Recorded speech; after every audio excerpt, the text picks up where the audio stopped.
just before I hand over to Pete Hughes, I'm going to hand around a sign-up sheet. If people want to get email alerts from the Institute or the campaign, please sign up. So I'll hand it round now while Pete introduces the meeting. Okay, thanks. Thanks, Adrian. Welcome, everyone. I'm Peter Hughes. I'm Regional Secretary for Unite in the South West. I'm delighted to welcome you here to this meeting this evening, sponsored by Unite with support of the South West TUC.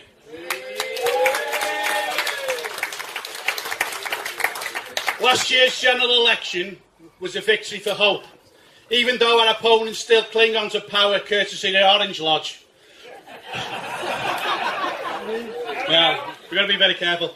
In a few years, that campaign and institutes have been holding these Friday night meetings has become a political landscape has changed. And as far as what I'm concerned, and I'm sure the panel members will agree with me, changed for the better. But it's because of people like you it's changed. So, I don't want to particularly go on about where we are and what we're doing. There's a lot of good speakers here today, so I'm going to leave it to them. But after 30 years of legal reversals and the arrival of Jeremy and John MacDonald, who are here later on, the head of this party means for the first time in a generation we have a realistic expectation of sweeping away from neoliberal's straitjacket and winning for the workers. And that's what we need to do. As Jeremy Corbyn said in last year's Queen's Speech debate, Labour will reverse the Anti-Worker Trade Union Act and give employers more rights. So without further ado, let me introduce our speakers. First is Mick Whelan. He's the General Secretary of the Train Drivers Union, ASLEF. He's also chair of TULO, the umbrella group that brings together all the Labour-affiliated unions to ensure there is a single voice within working with Labour. Like many unions, it has had some reverses in the High Court, but ASLEF has won a number. The most recent and the most prominent was beating the application for an injunction for Southern Railways just before Christmas 2016. A right to strike is the essential part of a proper labour code, as supported by international law and a European and global level. Comrades, friends, please welcome Mick Whelan. Hello. Good afternoon, colleagues, comrades. When I was walking up here, I thought this was the beer tent. The queues were so great. And isn't it good to be here? And a festival for workers. I had the privilege to be at Durham last week and hear some great speakers speak, but 250,000 people came to hear Jeremy Corbyn. Why? Because he resonates with us. He understands that we need a voice. We need a place to go. We have to be heard. And what we've seen in recent years, and I got accused by the Tory press some time ago of accusing the Tories being like Nazis. I did not do that. I said with some of the legislation they've been bringing forward was reminiscent of Europe in the 30s, and we want to be very, very careful where we go. And as Peter said, we've borne a large brunt of the trade union bill. But it's not only the stuff that was in it. We were already, before that, under Maggie's laws, right, the second worst nation in Europe for workers' rights. We only had Lithuania that was worse. And all the ILO conventions, and I'm sure Keith will tell us about it afterwards, right? We're the only people that don't have a right to strike, the basic human right to strike. Because after 12 weeks, the max strikers or any other strikers can have their contracts terminated. That can't be right in the 21st century.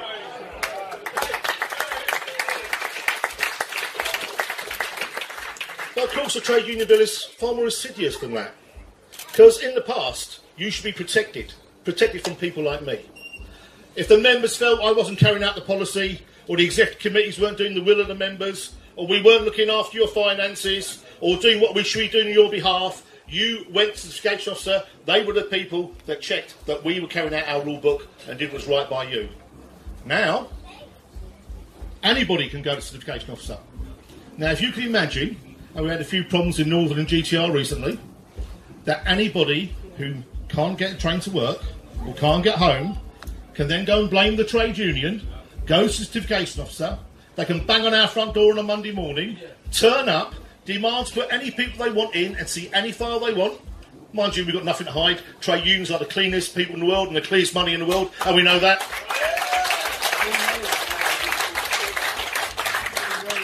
But the real cheek is, then we have to pay for it. And then they fine us for it, if they could find anything, and there is nothing to find. Of course, the other thing they did, many sectors became essential services. Now, essential services in other countries mean normally police forces can't go on strike, or the army. And there might be a little rationale there, but I don't agree with that. Any worker should have the right to strike. But they didn't do that. They made certain sectors of British workers a different threshold. So I spent 12 months and £1 million of my members' money trying to come out in support of other people for safety on the railways. And when we went to court, they said, Mr. Whelan, you don't have a trade dispute. I said, really? I said, I'm quite sure that this is about train drivers and the working of trains, and I can show you 10,000 examples in the last 137 years where we've agreed method of working for the driving of trains.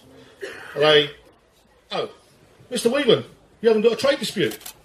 It's a political dispute. Because you dare say that you want to bring down the government. You dare say that you'd like to change the world. Or another government would change these rights for you. So you're doing this to attack Southern and the government. You're not doing it because people are losing their jobs. You're not doing it because what they're proposing is unsafe. You're doing it for political reasons. We said, no. Show us where you can link that to what we've done. And then they still alienated half of our workforce and said they didn't have the right to vote and ballot. And we went back and balloted again. On the first ballot, we got 80% return, no, 80% in favour action and 75% return. Because also under this bill, good workers are good workers. Also under this bill, if you don't vote or don't get your vote or abstain, it's classed as a no. In any form of democracy, any form of a parliament, whatever, you say yes, no, and you have a right not to if you're not there, have your vote not counted. That can't be right either. So, sorry, I can't see that far. Colleagues at the back, I do apologise, but I won't start again. So then we moved on, and we drove forward, and they challenged the next ballot, and the next ballot. And every time we balloted, and every time we got 80 and 90% in favour of strike action, they challenged it again. And it got to a degree that in the last one, they did it for freedom of movement, right to establish in the UK, which is interesting under this pre-Brexit world. But the most frightening one is most of the train operating companies in the UK, 85% of them, are wholly or partially controlled by European state operators. Yeah. And what they tried to say was British workers, if they worked for a European entity, did not have the right to strike. And we won that one as well.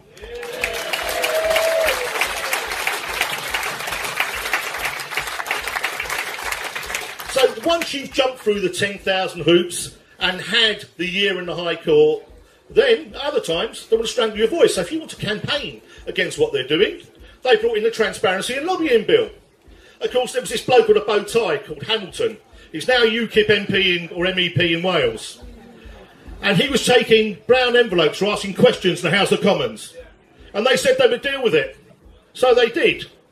If you contribute to any organisation more than £5,000 a year, trade unions, members of civil society, campaigning groups, press groups, whatever, you are limited to what you can say and what you can do and when you can do it.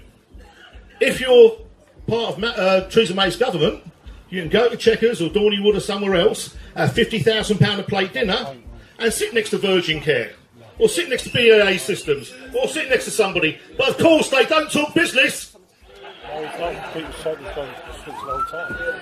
And comrades, colleagues, the hits keep coming. Thank you, playing our tune. But the hits keep coming. So you get all the legislation that John and Jeremy said they will amend and change, whatever, and they bring something else along. And I want to pay tribute to Unison, because for the last couple of years, they tried to take away your right to go to tribunal. They tried to make it too expensive for ordinary workers against fat cat employers to have a voice. And the limits of tribunal are paltry. But you need to know that you've done nothing wrong. You need to know that you've got recourse. And Unison, in what they did and reversing those tribunal things, these things, is just an amazing achievement, and we should all applaud it.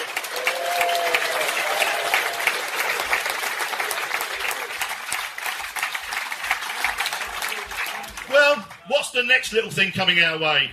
Because we've reversed the tribunal fees, they've now got the Civil Liabilities Bill, which basically the insurers and the lobbying groups have got round the Tories. And they're claiming that thousands of people are falsely claiming for whiplash. Well, my answer to that is to investigate it properly, and those who don't deserve it, don't pay them. Don't take the right for anybody else who has a slip, trip or fall, an injury at work or elsewhere. Limit their damages, limit their recalls, and price them out of justice. Colleagues, we've got some great speakers tonight. Thank you for listening. A pleasure to be here.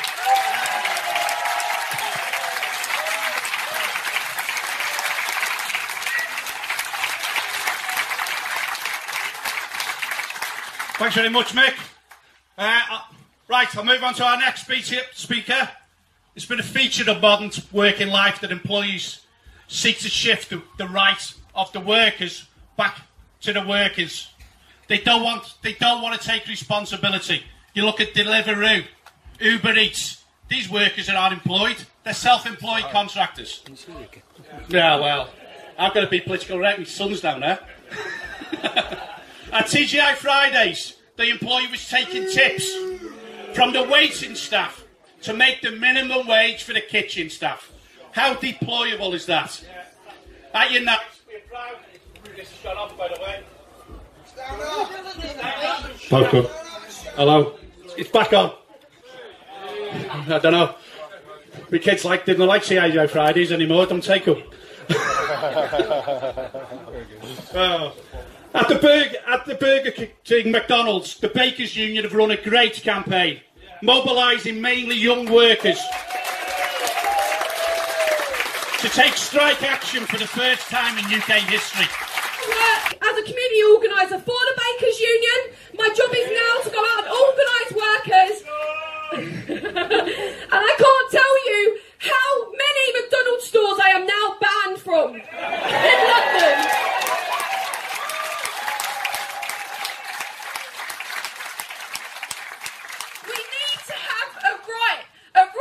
Into these workplaces and talk to these workers. We have to be allowed access, because right now the McDonald's that I'm going in, countless workers are telling me that when they sign their contracts with places like McDonald's or Burger King or KFC or any of these places, they are told that they are not allowed to join a union. But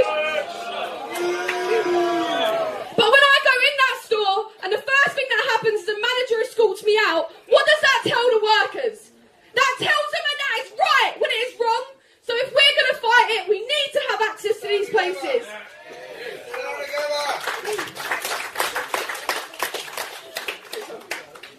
It's a big crowd, sorry. But again, it's not even just that. It's 0 hours contracts that are allowed to exist and that are abused by these workplaces. It is the minimum wage that is not enough to live on, that are keeping people in poverty, that are forcing workers who work full time to be able to have to choose between paying their rent and getting something to eat. These are all things that have been put in place, and it's the housing, the expensive housing that my generation will never be able to afford. We will never have somewhere that is our own, because everything in this country rethinking that. Because anything that my parents' generation had, we no longer have. Yes.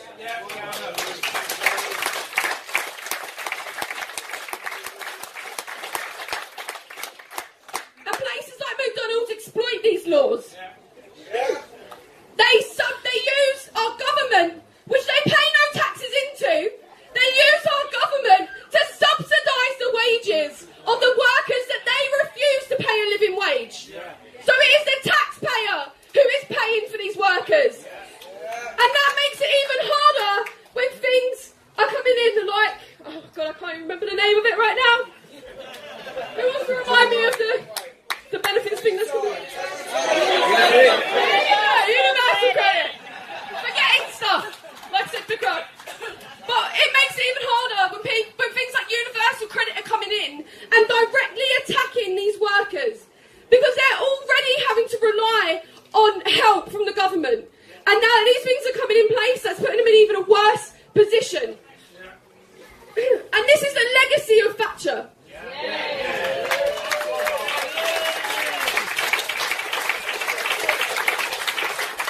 Because she didn't just tear apart or try to tear apart our unions. She didn't just try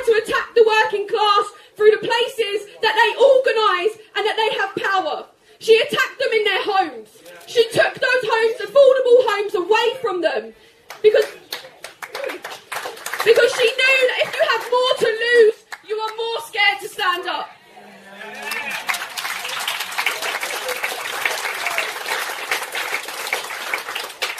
So we have to dismantle every piece of legacy that she has left behind.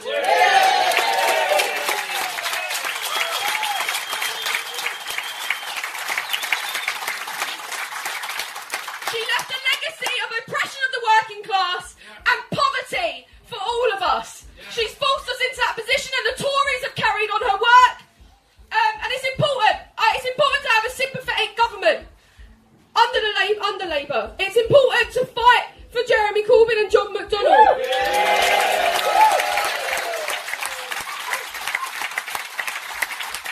Because it's a sympathetic government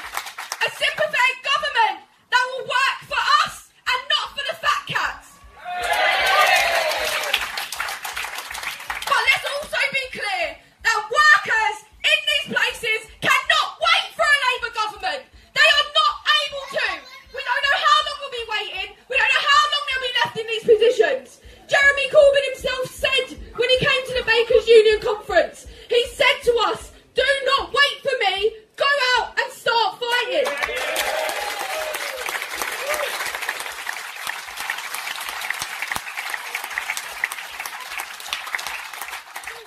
So it's not enough to wait for them.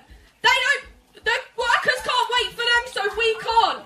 So it means that when we're in unions, it is not enough to just be in a union. It is not enough to sit in a workplace with a union card without organising, without fighting back.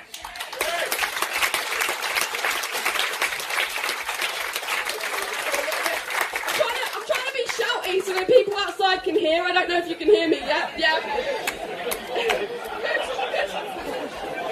So let's be clear as well that the Tories are already waging a war against us. It's a war that has been going since the 80s. So if we are going to beat them, we have to have an army, which means that we need to be in our workplaces, fighting in our workplaces, fighting on the streets, changing things through the only way that things have ever changed, from below, with workers' power.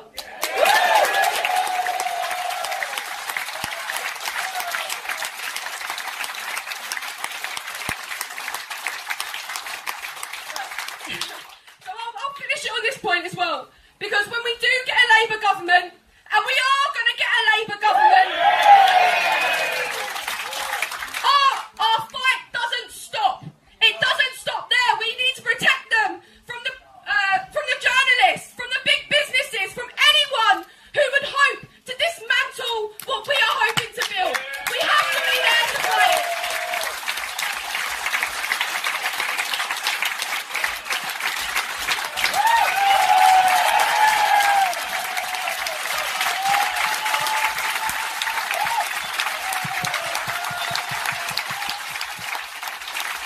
Wow.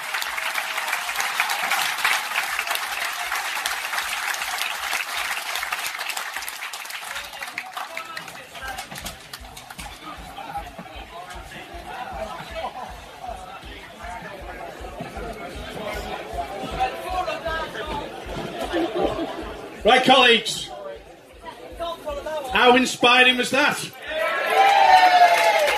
I wouldn't like to follow that, Keith and John, would you? Right, colleagues, friends. Soon after the Thatcher government launched its attack on the trade unions in the 80s and workers' rights, we on the left were effectively left with nothing. It was clear the think tank was necessary to generate ideas that would inform the union's demands for new settlement on labour law rights and a new Labour government. So the institution of employment rights was born. The institution has worked with campaign groups and now merged at the Campaign for Trade Union Freedom in a relentless making a case for free trade unions. Our next speaker was central to both initiatives. He is the president of both organisations. He has been an advisor on drafting supporters in Parliament and won a ballot to the private members' bill to promote union rights. He has been a prolific author with John Hendy QC, writing in cases about free trade unions. Please welcome Professor Keith Ewing.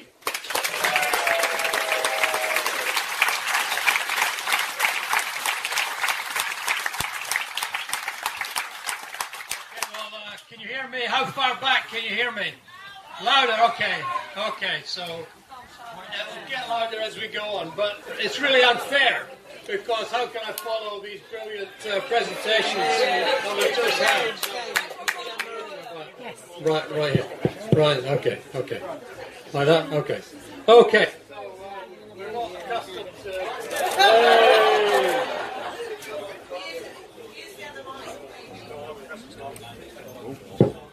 Hello. Yeah, we don't usually get crowds as big as this most years. So something's happening. Look, I just want to say a couple of things. One is just to remember why we're here in the first place, which is to remember the sacrifice that were made by 7 guys from this village.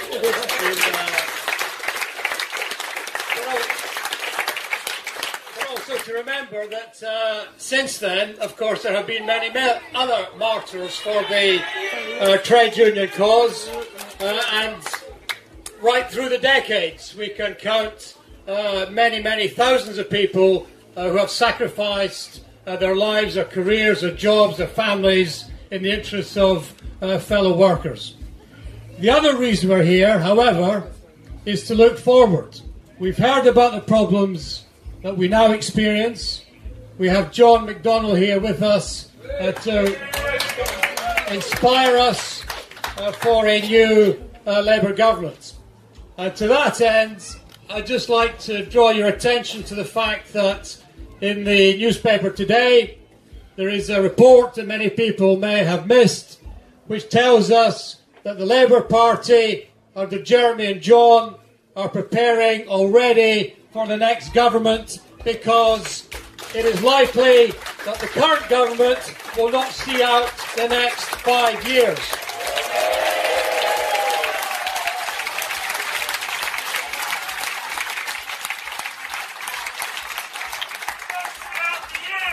Won't see out the year. So what the newspaper is telling us, a very well-informed source, is that there's going to be a big commitment to workers' rights. And that we're preparing not for the first 100 days, but for the next 5 years. So, no pressure, John. The commitment now is to build the new Jerusalem that has escaped all previous Labour governments. And my estimation is that every year a government gets a chance of about 20 bills.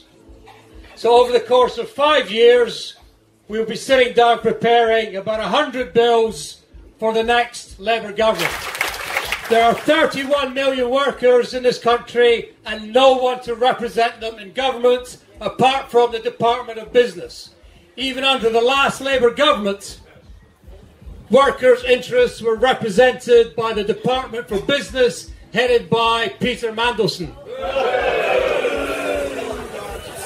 Ian McCartney was introducing the national minimum wage under the leadership of Mandelson.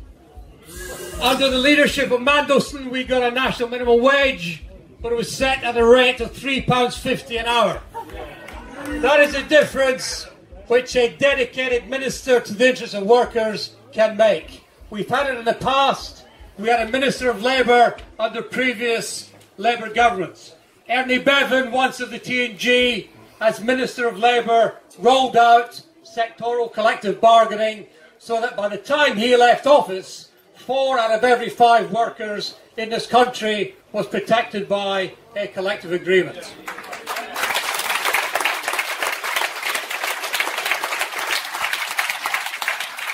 Another great Labour Minister of Labour was Barbara Castle. Barbara Castle, as Minister of Labour, introduced the Equal Pay Act. We have to stand on the shoulders of these giants and to follow the leads and the example which they set. So the first thing, please, John, is give us a department to represent the interests of us all in government with a seat at the cabinet table. Secondly, we want new rules of economic governance which address the problems we've heard already this evening. And one thing we want to do is to put trade unions at the heart of the economic policy making in this country. Key to that commitment would be a recommitment to the idea of sectoral collective bargaining, so that every worker in every sector of the economy is covered by a collective agreement by the time the next government leaves office. So it goes back up to the present time. Government figures put collective bargaining coverage at about 30% of the workforce, less than 1 in 3. We want to get that back up to where it was when Thatcher took office. At that time, it was 4 out of every 5 workers. That's where we need to get back to. That is a challenge of the next 5 years under a Labour government. So the first thing, give us a department. Secondly, give us back a voice for trade unions in making the rules by which workers are governed through widespread industry-based collective bargaining arrangements, which now have the support of most of the unions in this country. And thirdly, let's do something about the abuse of employment rights. Let's make sure that everybody who works for a living is protected by the labour laws of this country. Let's make sure that employers take responsibility for the people who work for them and get rid of the scourge of 0 hours contracts that continue to grow.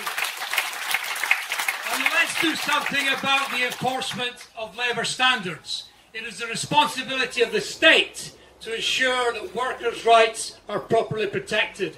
If the state creates employment rights, the state has a responsibility to ensure that they are properly enforced. And let's get away from costly, contentious, expensive and slow employment tribunals. Let's have a properly functioning labour inspectorate, the power to go into the workplace and the power to impose sanctions on the spot to protect workers in their jobs immediately without the wait for a tribunal hearing. So that's what we want. It's very simple. We just want a transformation of the rules by which we're governed at work, all of us. So 3 very simple things. One is a dedicated government department which will drive through this agenda and deliver for us. 2, a restored role for free trade unions in a democratic society. Democracy not just meaning voting every 5 years at the ballot box, but democracy in the workplace, which means that we get a right to take part in making the rules by which we are governed. And thirdly, let's do something about the abuses we've heard about tonight, the abuses of employment status, the abuses of 0 hours contracts, and the abuses of non-enforcement of labour laws. Thank you very much.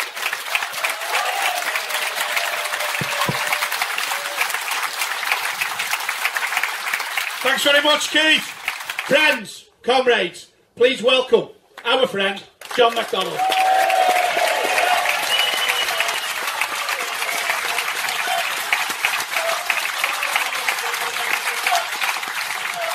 Thanks, comrades.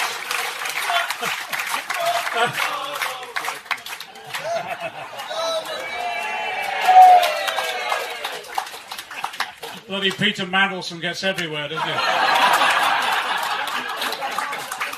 Can you hear me at the back all right? Okay, I was at a meeting one time and said that, and someone said, unfortunately, yes. But before I start, Marsha passed me up something to present to our comrade here for a fantastic speech that she gave then. Well done.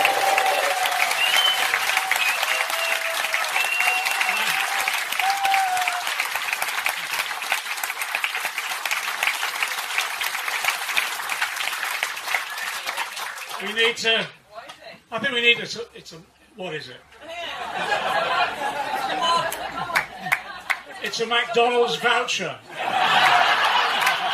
Clara, what is it? What do you think?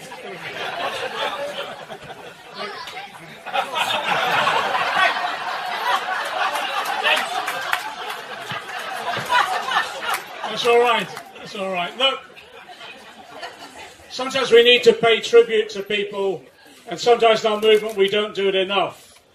I think it's 4 years ago I helped set up the Bakers Trade Union Group in Parliament, and about 4 years ago I went along to the Bakers Executive, and I asked the Bakers Executive, would they follow the example in the States of setting up the fast food campaign and supporting the development of trade unionism within fast food areas. The bakers represent the Greggs workers, so they're on the high street already, so they were the natural union to go to. But everyone knew just how tough it would be seeking to, well, recruit, organise, mobilise workers within the fast food industry. And we had a discussion, actually, that there would not be any quick rewards from that. It would require a big investment of resources and time for a union, a relatively small union that is already up against dispute after dispute after dispute, particularly through cuts in wages and also closure of individual units and factories.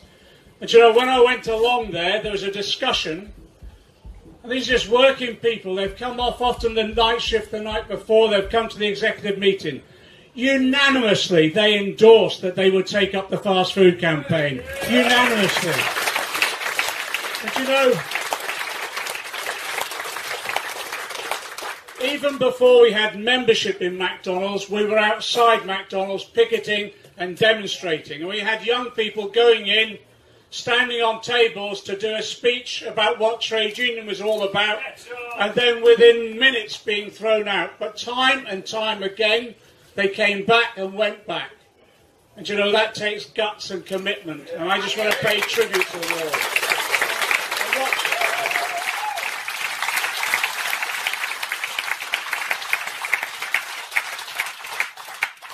And we were up in the Durham Gala last week. I was there for a conference on the Friday. And we had young people on the platform speaking, explaining what it's like for large numbers of young people at the moment in work. And again, we had, I think it was a rep from the GMB who was talking about what happened when a young woman who was expecting unfortunately lost the child and then is told to get back to work the next day and complained that she was taking time off. This is 2018. That was going on in 1918, 1818. We're not going to tolerate any more that type of behaviour.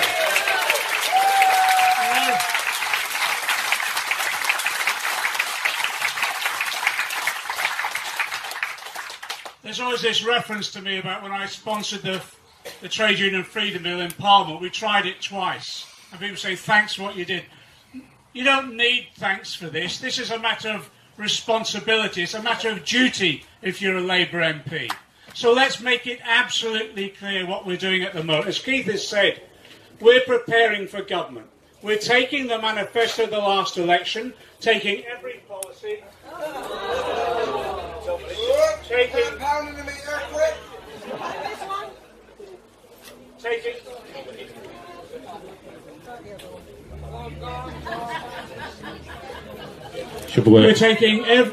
we're taking, sod this, we'll get through. We're taking every policy, we're turning it into an implementation manual, and we're drafting the legislation so it's on the shelf. So that when we go into government, we'll hit the deck running. And we could be in government by the autumn.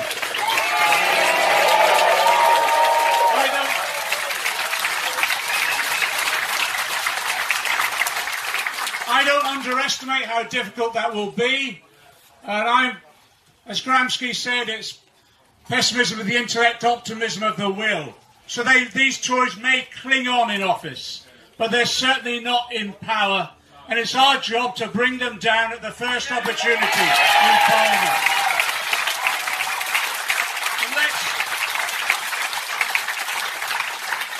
And the Chair's right. I spoke at the launch of the IER's report before the general election. We took that report and inserted it into the Labour Party's manifesto in the general election last time round. So let's make it absolutely clear what we're going to do. First of all, we're now drafting the first Queen's speech. In the first Queen's speech, will be the scrapping of the Trade Union Act the Tories introduced.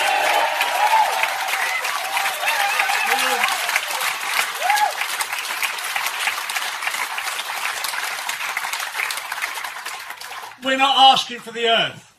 We're asking simply for governments to abide by the law, to abide by International Labour Convention, International Labour Organisation conventions. This is not revolutionary. It's basic human rights we're asking for again. Keith has said we need a Department of Employment. So we put in the manifesto, we will establish a Department of Employment. The Secretary of State for the Employment will have a seat at the Cabinet table. That person will be responsible for the regulation of employment in this country. And it will mean this. It will mean we'll fulfil the promise John Smith gave us. Trade union rights on day one of employment.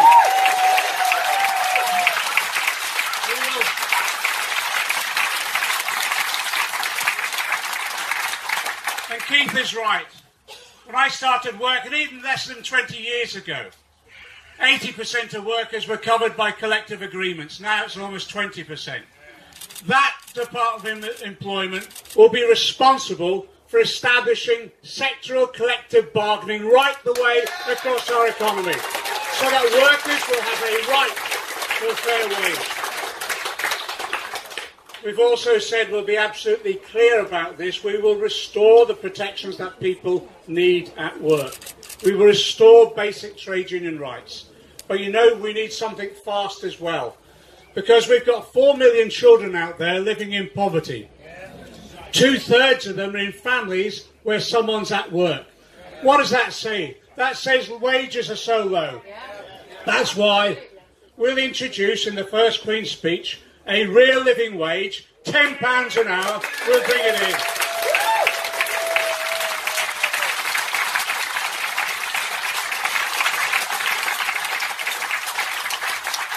We've been working with trade union after trade union, and the whole issue now is how we establish those basic rights and how we ensure this definition of self-employment that's being used to abuse workers at the moment will be torn up, so that people are recognised as real employed workers with basic trade union rights and the right to representation. And that means the right of access to trade unions to workplaces wherever they are. No impediment to organisation.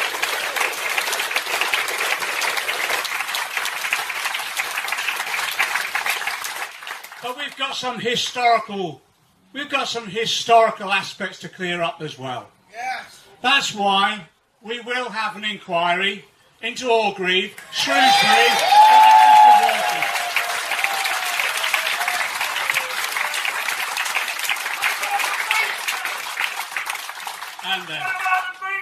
and them. We've said time and time again that we want not much, we simply want truth followed by justice. And you know what we're seeing in the Spy Cops inquiry at the moment is just what injustices were perpetrated at workers just because they sought to organise themselves. So yes, we'll ensure that the Spy Cops inquiry, that's proving itself to be so ineffective at the moment, will be an effective inquiry where we get the truth and we bring those to justice that have abused workers.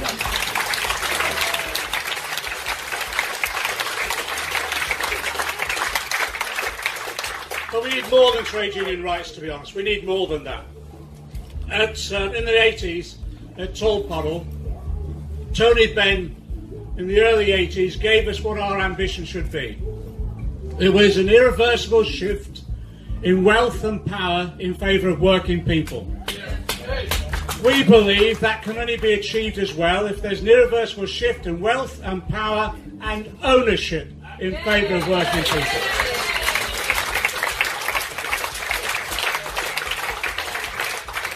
That's why we've committed ourselves to bringing back into public ownership water, rail, energy, Royal Mail.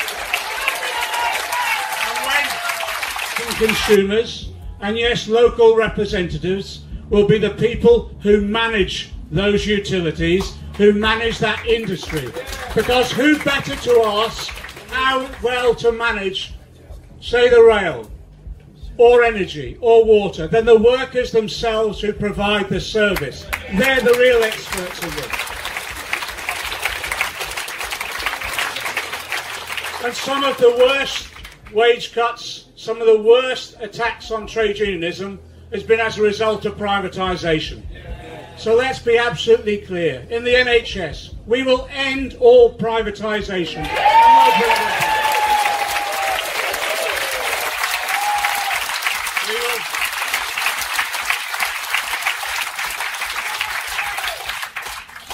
And they just won't, the commitment is just not just there'll be no more PFIs. The commitment is that we're going to bring the PFIs back into public ownership and public control.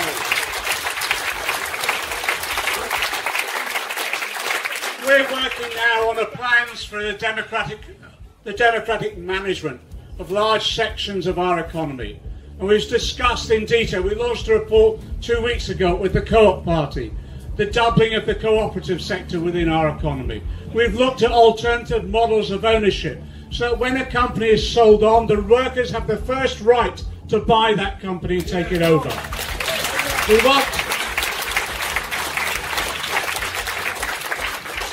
want to ensure that we give people rights, not just at work, but democratic rights to control all of their existence, both in the community and at work. That's what we aim to do. We campaigned for years.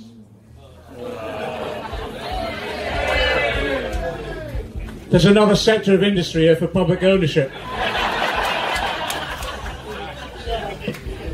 We now have the opportunity, with Jeremy Corbyn going into number 10, another world is now in sight. It's actually in sight.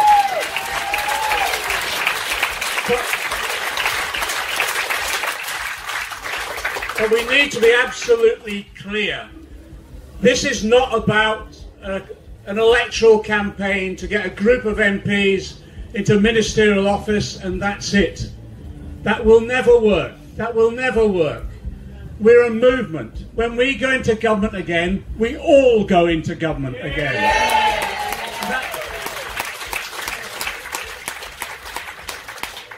Years ago we campaigned, and was when we went into the GLC and elsewhere. The theory was in and against the state.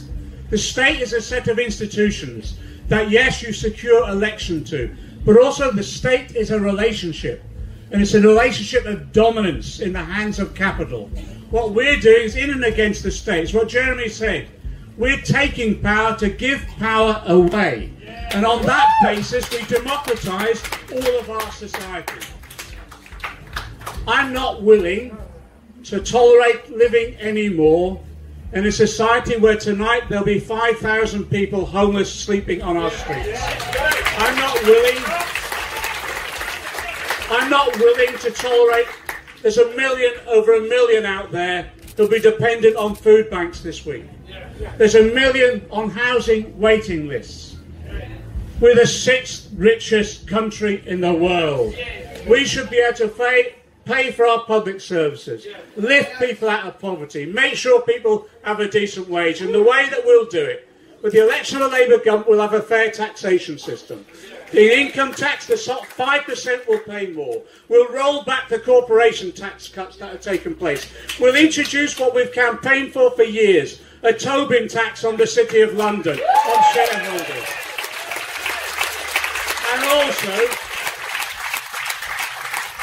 And also we'll ensure the rich and the corporations pay their taxes.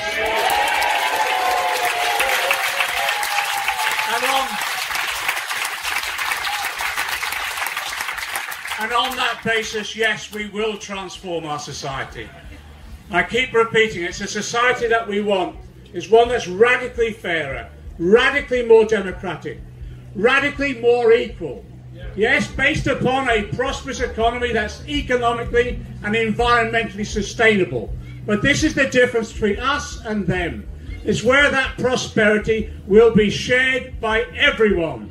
We call that by one word: socialism.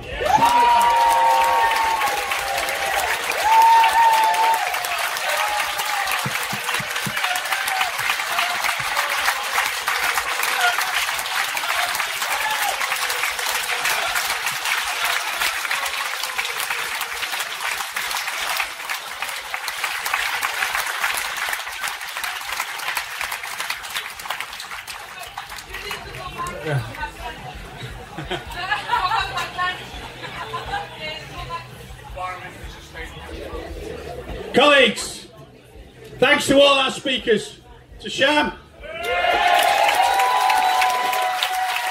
Nick, to Keith, and to John. For the first time in a generation, we are close, very close to achieving our aims of conditions for free trade unions. There are two things necessary for this. First, Labour need to break with Blairism and recognise unions as an essential component in the struggle for a fairer society. Under the leadership of John and Jeremy, we have certainly won the first task. Secondly, we need to get a Labour government. We are close, very close. Parliament is in recess, but the government might fall at any time. We need to deliver this. Remember this.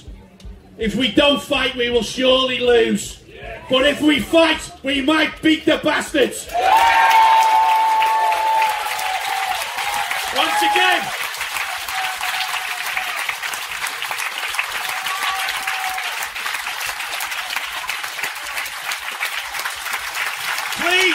please affiliate to the campaign and the Institute via the website. It'll keep you updated in your branches as well. So once again, thank you very much. Enjoy Toll Puddle and remember what we're here for. Thank you very much.